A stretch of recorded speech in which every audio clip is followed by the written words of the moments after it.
comment est-ce que la roue de fortune se recharge? En tout cas, comment est-ce qu'une personne qui est marquée par la roue de fortune peut-elle se recharger en énergie? Alors, tout simplement, dans le tarot, on regarde ce qui se passe et on fait des associations au niveau symbolique. Donc, qu'est-ce qu'on a sur la carte? On a de l'eau en bas, donc tout ce qui va être lié à l'eau, le fait d'aller à la mer, à la rivière, de prendre un bain, le fait de se décharger aussi, faire un bain de pied avec du gros sel par exemple. Là, on voit que c'est les pieds de la roue qui sont dans l'eau, donc se purifier les pieds dans un bain d'eau salée par exemple peut recharger la roue.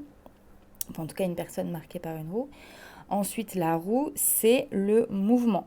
Donc, il y a un besoin de se mettre en mouvement, il y a un besoin de bouger pour se recharger. Tout ce qui est avec un cercle, d'accord, ou avec une roue.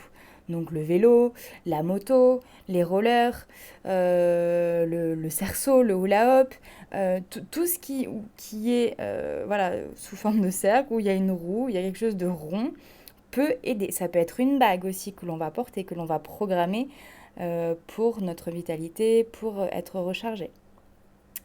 Qu'est-ce qu'on peut avoir d'autre? La roue, c'est aussi le cycle des répétitions.